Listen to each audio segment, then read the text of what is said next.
You have queued up the Roulette Tapes, a program of adventurous music and conversation recorded at the New York City Concert Hall, Roulette.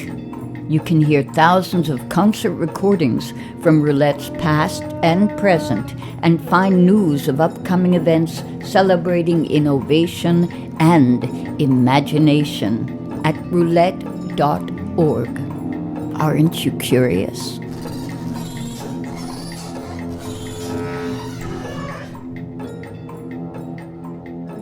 In this edition, we visit with composer Lenny Pickett, a stellar saxophonist and master of woodwind instruments from the flute and small clarinet to the giant sarrusophone, as he discusses his career straddling popular culture and the avant-garde, illustrated with excerpts from concerts recorded at Roulette between 1984 and 2018. And now, Lenny Pickett.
Hi, my name is Lenny Pickett and I'm a saxophone player. You may know me from my work on Saturday Night Live. I've been the saxophone soloist on the show since 1985 and I've been the bandleader since 1995. I grew up in Berkeley, California in the 1960s and early 1970s. The Bay Area was a hotbed of musical activity. It was a mecca for musicians. You could hear blues musicians and folk musicians and jazz musicians from all over the country. There was a burgeoning free jazz movement there. There was a wide-open experimental rock scene. Local gospel music was on the radio every Sunday. Electronic music was a reality at Mills College and through pioneers like Pat Gleason, Morton Subotnick, and Don Buchla. It was the land of an experimental music tradition that included Lou Harrison, Terry Riley, Steve Reich, and Harry Partch. There was a world music scene that included a resident gamelan orchestra and outdoor African and Afro-Cuban drumming sessions that happened every weekend on the university campus. All this plus open format radio stations and a local soul station where Sly Stone was one of the DJs. It was a wonderland of musical novelty. I began playing clarinet when I was 9 in the 4th grade, and I switched to tenor saxophone when I was 13. My stepfather was a jazz musician, a trumpet player. He would sit with me for hours playing the piano while I practiced improvising along with him. He had a group of friends that were jazz musicians, and I began improvising with them after school and on the weekends. And soon, I opted to stop going to school and just play music all the time.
I did my first gigs when I was 14 with a local soul band, and I began forming my own bands with my friends.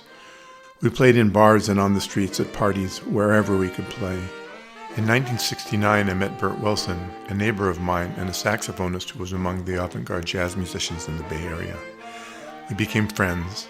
He invited me to his apartment, played records for me, introduced me to his musician friends, and gave me a couple of saxophone lessons.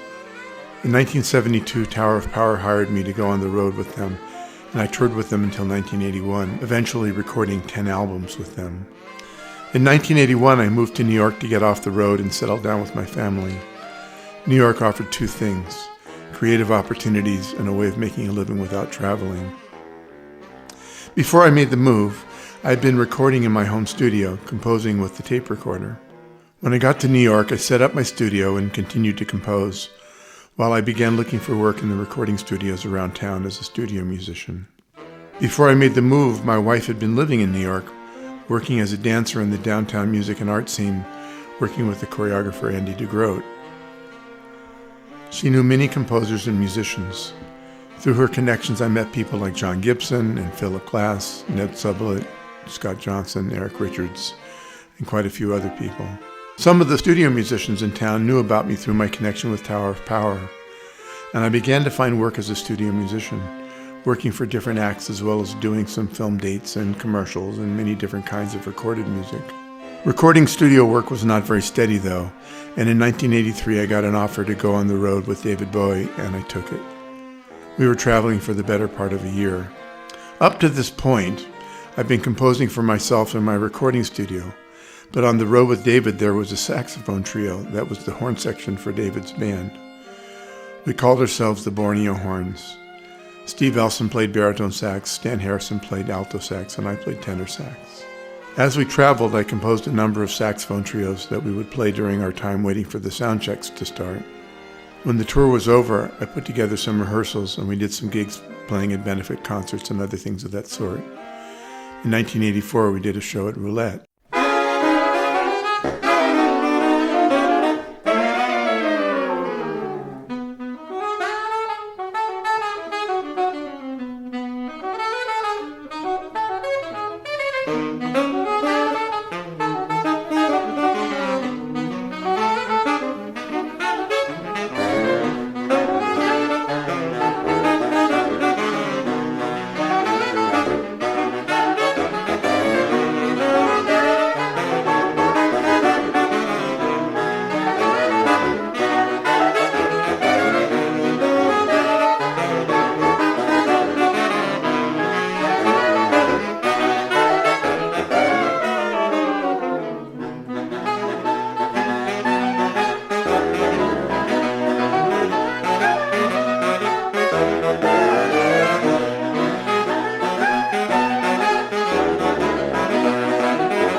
I brought some recordings of our gigs to an interview that I did at WKCR. And Jeff Moldauer, a brilliant singer and interpreter of country blues, who was once married to Maria Moldauer and also a record producer, heard the broadcast and found me and asked me if I would like to make a Borneo Horns album. By the time all this had happened, I'd taken the job at Saturday Night Live as the saxophone soloist. And while I was there, I met the great record producer, live event impresario, and all-around musical genius, Hal Woner. Hal was our needle drop guy who selected music from recordings to underscore many of the comedy sketches and films. Jeff Moldauer also knew Hal, and he asked him to participate in making the Borneo Horns album. This began a relationship with Hal that resulted in my participating in a number of his recording projects, including recordings with writers William Burroughs and Allen Ginsberg. Through my work with the Borneo Horns, my music became better known, and I had the opportunity to work with a number of different choreographers, including Stephen Petronio, Charlie Moulton, Marta Renzi, and Yoshiko Chuma.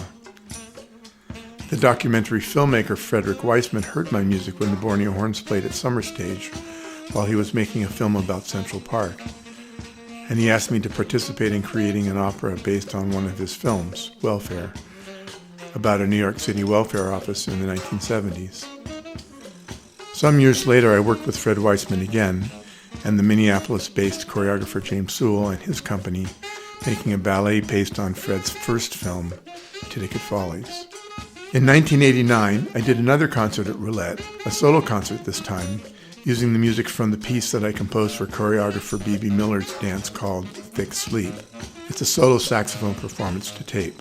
The piece is about a half an hour long and uses 72 wind instruments. The tape recording accompaniment includes 36 tracks of saxophones, plus clarinets, flutes, double reeds, and a percussion section, all of which I recorded myself and eventually remixed and released as an LP last year.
Roulette has always been a fantastic resource, providing me and many other artists, including musicians, dancers, and visual artists, with a place to perform and create. I have always been able to explore my interests there, no matter how unorthodox or unusual they might be. As a policy, Roulette embraces and supports many genres of music experimentation, from aleatory processes to free improvisation, as well as more formal types of composition and concertizing. In 2012, I did a concert at Roulette using a very traditional jazz ensemble with Michael Wolff on piano, James Genus on bass, and John Hadfield on drums and percussion, with tape music elements added in as well.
My upcoming concert on September 18th has a little bit different approach.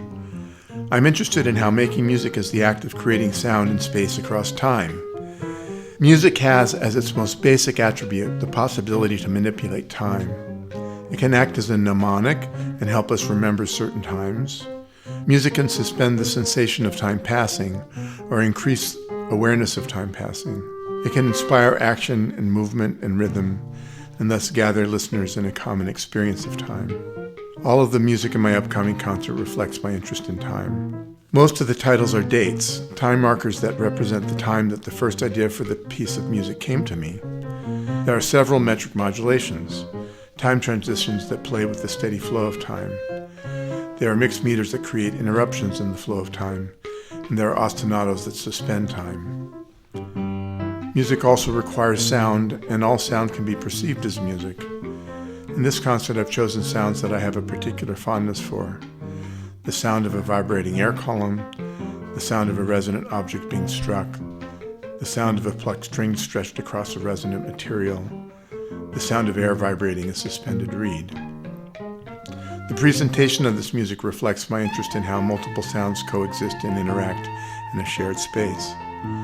I'm using instruments with matching dynamic potentials, and all 12 of the players are capable of producing sounds at volumes to blend with each other without the use of amplification. This makes it possible to have sound emanating from 12 different sound sources, plus the myriad variety of sound sources that the percussionists have available, rather than the now common practice of using microphones to collect the sound of each instrument, electronically mix those sounds, and then channel them to a pair of speakers. Complex stereo effects result from this once common practice. Roulette has been a home for my music for a long time. Roulette represents a community of musicians and listeners that is a rare, rare thing in our world today. I'm so grateful that it still exists. Thank you, Jim Staley and the staff at Roulette, for keeping this institution alive.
We have been listening to the music of composer and performer Lenny Pickett.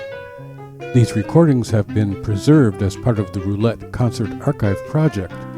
This podcast is a 2021 Webby Award honoree and is made possible in part with support from the National Endowment for the Arts and the Grammy Museum. Please subscribe. This is David Weinstein at the desk. Thanks to Lenny Pickett, his collaborators, and all listening.